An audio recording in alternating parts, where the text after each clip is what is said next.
Huwag tayo TV. Tara.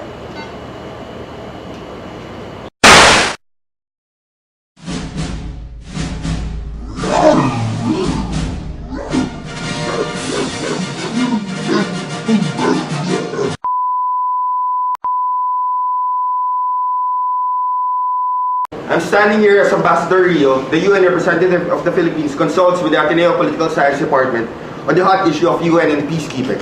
Hold on there. Do you have a meeting with Ambassador Rio? Yes, I have a meeting, sir, with Ambassador Rio. What's ASA? ASA stands for American Security Agency.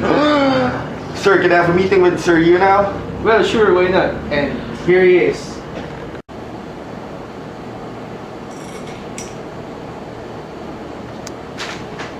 Good evening, sir.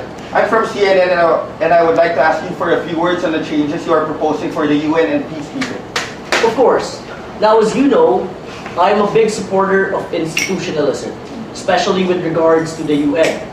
Now, peacekeeping has come under attack for its failure to stop genocide in Bosnia, Rwanda, and Somalia. I agree, there is something wrong. The UN is not blameless, but I disagree with the naysayers that the UN is incapable of dealing with genocide. It can deal with genocide.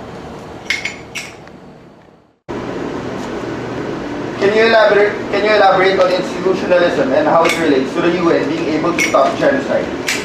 Certainly. Currently, the UN peacekeeping operations do not usually allow for the use of deadly force. They are more often than not observers or give out humanitarian aid. Both are useful in some situations, but not in the case of genocide. I am advocating a major change in the UN peacekeeping forces.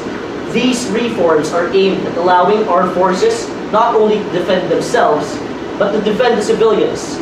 Also, to make sure that the UN no longer deploys peacekeepers incapable of defending themselves. In other words, institutions are made up of rules, practices, and norms, and I am seeking to change the UN's rules and practices. And how does this fit under institutionalism? Institutionalism states that supranational entities such as the UN matter. They have enormous influence, can dictate choices, offer incentives, and dictate the identities in countries.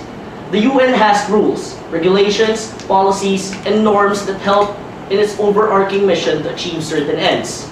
The reforms I'm proposing would help greatly the UN's mission to prevent genocide. Thank you, Mr. Ambassador, and good luck. Thank you. Goodbye.